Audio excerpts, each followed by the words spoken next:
So today I'm going to be talking about Toddlers and Tiaras. Major throwback. So my sources are Wikipedia, US Magazine, San Francisco Gate, Daily Mail, ABC News, and Business Insider. And also, I'm going to preface with a trigger warning because there is a small topic of suicide in this portion of the episode, and I will give another warning before speaking on it again, but I just wanted to let everyone know that if you just want to skip the entire thing, you don't even want to think about it, FYI, it is coming, but I will give another disclaimer if you want to pause it there or cut from that area. So I just want to be respectful of everybody, and, you know, it's a hard topic sometimes, So let's get into it. So we'll start with the show basics. Toddler and Tiaras was a reality television series that originally aired on TLC, which was the Learning Channel, which I always thought it was so funny that was the name of that network, the Learning Channel, because I guess we did learn a lot, but I guess we were learning how not to behave as a society. I don't know. I remember TLC before it was all of this. And it actually was learning stuff. They really kicked the learning from this. TLC, tender loving care is what they need. But yeah, so Toddlers and Tiaras premiered on TLC. It premiered on January 27th, 2009, and it ran until October 16th, 2013. The show gained attention for providing a behind-the-scenes look at child beauty pageants. The series followed young girls, often between the ages of 2 and 10, as they participated in beauty pageants where they competed in various categories such as talent, costume, and beauty. The show explores the dynamics between the contestants, their parents, and the pageant organizers. Viewers got an inside look at the preparations leading up to pageants, including elaborate costumes, makeup, and hairstyling that young participants undergo. The series also highlights the competitive nature of the pageant circus and the dedication of the parents who invest time, money, and effort to help their children succeed in the competitions. And while Toddlers and Tiaras has garnered a significant audience, it also faced criticism for its portrayal of young children in highly competitive and sometimes controversial environments. Some argue that the show exploits the children and raises ethical concerns about the pressure placed on them to conform to beauty standards at such a young age. The series ultimately provides a glimpse into the world of child beauty pageants, showcasing the challenges and controversies associated with the unique subculture while generating discussions about parenting, societal expectations, and the impact on children involved. So that's a big chunk of stuff to kind of take on. So while I remember Toddlers and Tiaras being a really fun, lighthearted show, I mean, granted, I was a lot younger at the time. 2009, we were what? We were 16, 17 at the time? 17, yeah. Yeah, so we're not thinking about it in that aspect of like, oh my god, what are these kids undergoing? Because we're still technically kids at the time. So to me, the whole thing was funny. You saw these crazy moms acting erratically and putting their kids in these really strange situations. I didn't think about it back then, but it actually gained a lot of backlash online as far as like controversies of the shows and stuff.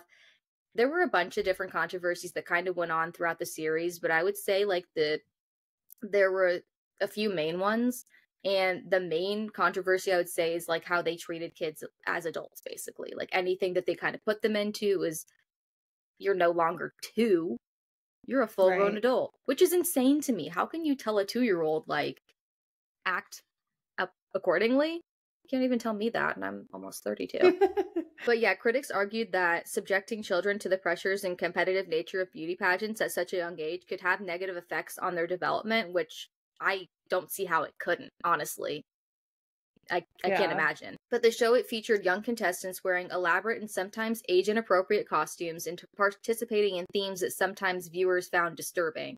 This included outfits and routines that mimicked adult performances. And so I found a few specific examples that were pretty controversial that most people know. It's pretty well known. The first one would be Maddie Verst. In 2012, her mother dressed her 4-year-old daughter as Dolly Parton with a padded bra and sculpting underwear during the show, which I found sculpting underwear seemed like an odd thing. That is very inappropriate. Extremely. It goes even further. So this actually caused her father, Bill Verst, to try to seek full custody of Maddie because he claimed that his ex-wife was sexually exploiting their daughter by dressing her in scandalous outfits and allowing her to participate in beauty pageants. And like, good for him, but it ended up kind of, I dug a little bit deeper on this, and he kind of got a little erratic in court, and the judge kind of got a little frustrated with how he was acting, and so I don't know that he necessarily got what he was looking for. He kind of got seen as the crazy one because of the way he was behaving. He was just trying to protect his daughter, because clearly she was in a situation that a 4-year-old should not have been in. Next, we have Paisley Dickey. In 2011, Paisley was dressed up as Julia Roberts in Pretty Woman. A specific portion of... What? Oh, but also not only just as Julia Roberts in Pretty Woman, but as her when she was dressed as a prostitute, specifically. So Paisley wore a fitted skin-bearing white blouse, tight light blue miniskirt, thigh-high shiny black boots, and a blonde wig. Yeah, and it had like maybe it was a corset. I just remember like a black strip going across her like abdomen. I remember that too.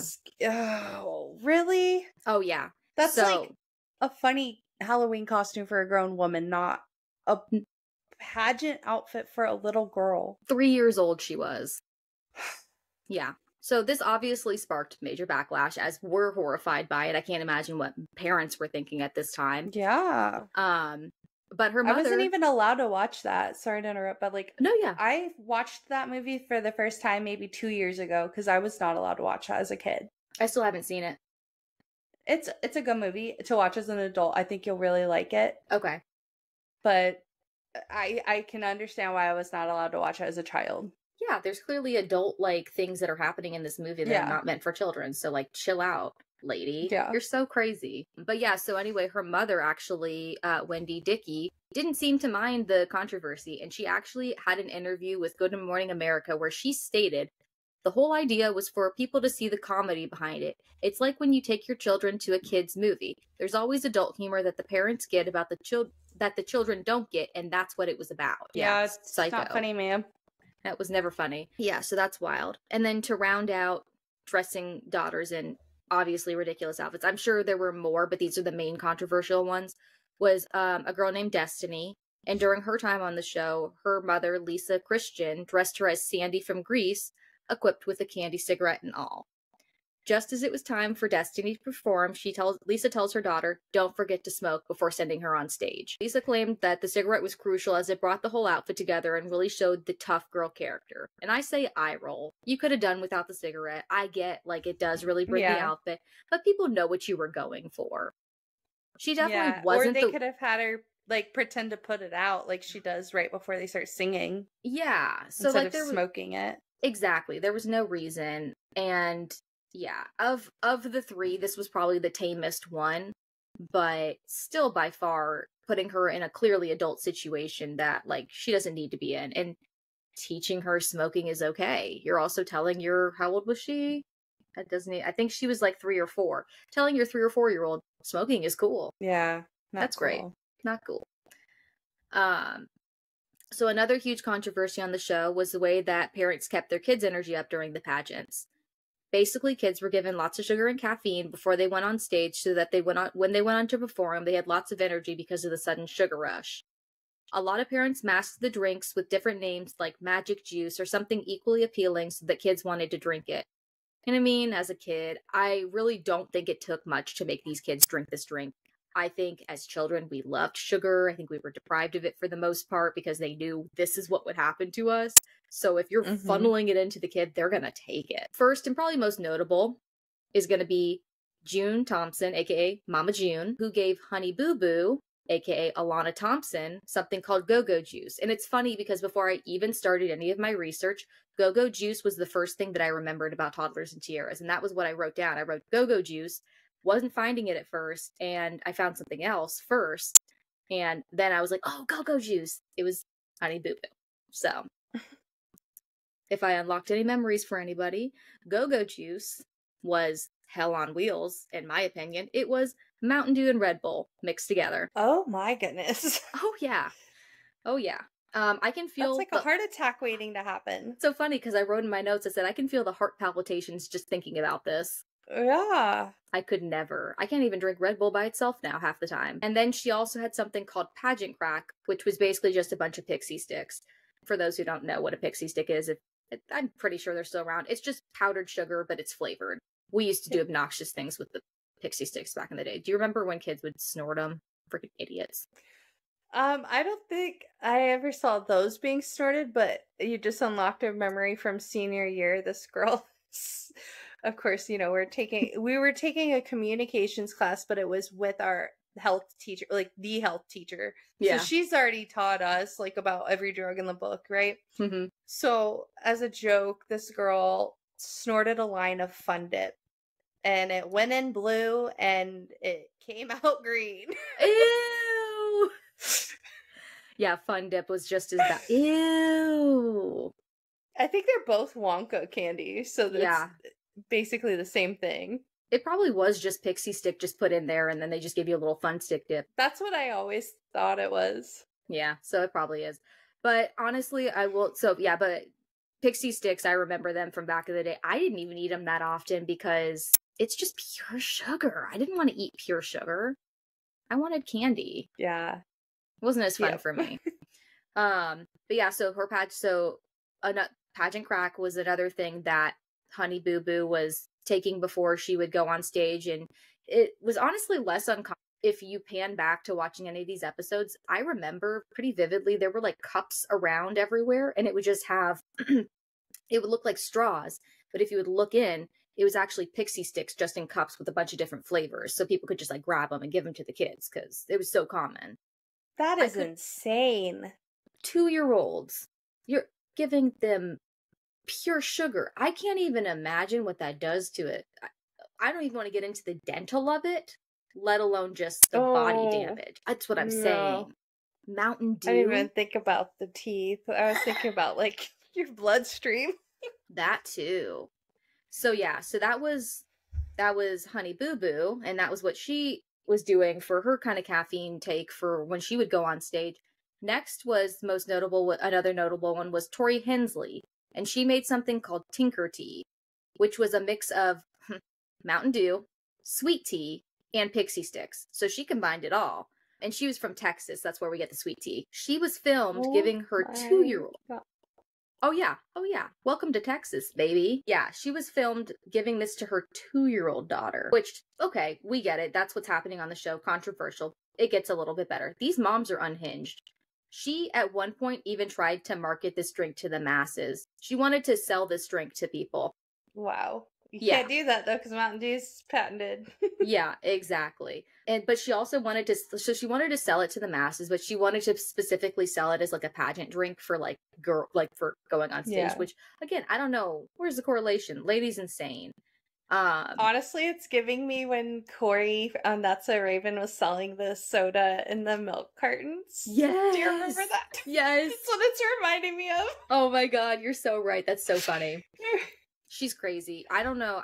It's so funny, right? Because I feel like once you get into like this world of reality TV and like you're in pageants, you think you're so much more important than you are. And so she was like, these people want my concoction. Like they want to drink what I'm giving her. Now that we've gotten through the basics and the messy, I just wanted to go through some of the girls from the show. Like there were so many of them, but there were some that were, really influential, and just a few of them that are still kind of doing things after and since the show. So stars of the show, where are they now? So we'll start again, because I just talked about her, which was Alana Thompson, aka Honey Boo Boo. She's probably the most well-known, I would say, from Toddlers and Tiaras.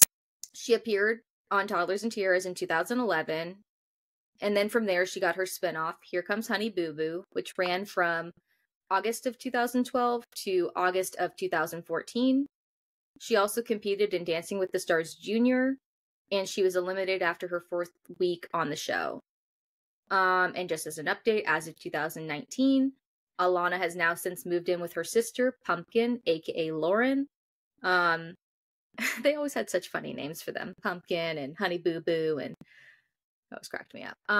But this is since her mom was arrested in 2019 for possession of a controlled substance. And we know, maybe you don't know, but if you go and track Mama June's story, I know a lot of things happened. I think the show was originally canceled because I think she was dating or married to a convicted SO. A lot of messiness around. Oh I my think, gosh. yeah, that's what I was getting some information on. So things weren't great with Mama June. So how old is Honey Boo Boo when she moved in with their sister? Oh, that's a good question. Or like around, because in my head she's grown by now, but I don't think that's the case. Preteen or She was a even teenager younger, because, probably. oh no, she was a teenager. She was about 15 Oh, or 16 because she's 18 now. okay. So she's pretty God, young. we're old. I know, right? And then, okay, trigger warning again, guys. I'm gonna get into it really quick. So if you want to cut out, there are going to be notes of suicide really quick. So we have Kalia Posey, and Kalia appeared on Toddlers and Tiaras when she was 5 in 2012. She booked a role for the Netflix movie Eli in 2019, and she also went on to win Miss Linden Teen in 2021. However, she did sadly die by suicide in 2022 at the age of 16. And her family did release a statement to the media regarding her death. Although she was an accomplished Oh my teenager, gosh. it's very sad. So, although she was an accomplished teenager with a bright future ahead of her, unfortunately, in one impetuous moment, she made the rash decision to end her earthly life. She won countless crowns and trophies after competing on the pageant circuit her entire life. Her highly acclaimed talent as a contortionist has already led to the professional touring job offers and has recently been selected to cheerlead at her high school next fall. So very sad. Rest in peace, Kalia. And I didn't want to go any further. I just wanted to keep it very respectful with her. So, moving forward, we've got Eden Wood. She appeared on Toddlers and Tiaras in 2009. She was another girl that got a spin-off show, Eden's World. And she recently, in May of 2023, graduated high school as her class valedictorian. So we are old because she just graduated. Okay. Really three more, but two more, and then we'll round it off here. So we've got Isabella Barrett, and Isabella was on Toddlers and Tiaras in 2012 when she was 5. She still works as a model, but she's also a self-described millionaire since she created her own jewelry line. She also has a YouTube channel where she shares her experiences of starting a business with other aspiring entrepreneurs. She's doing extremely well. And then to close us off, we have, I am so sorry if I butcher your names. I think it's Alessandra. So Alessandra and Giovanna Lyerly. And these sisters were on Toddlers and Tiaras in 2009. Giovanna is still modeling on the runway, while her sister Alessandra is now pursuing her love for designing clothes in the fashion industry. So I think that's kind of cool, as they were competing in pageants and now they kind of found where their little niche in that kind of performative area is. Yeah. So that was cool. Toddlers and Tiaras. Thank you. Yeah, I never got into that, but I remember it being a big thing, and then I remember Honey Boo Boo becoming even a bigger thing. Oh my god. I dabbled a little bit in Honey Boo Boo, but she was a little cray-cray for me. I mean, Yeah. the redneck is all fun and games, but they were like redneck, and I was like, I don't know if I can jive with this.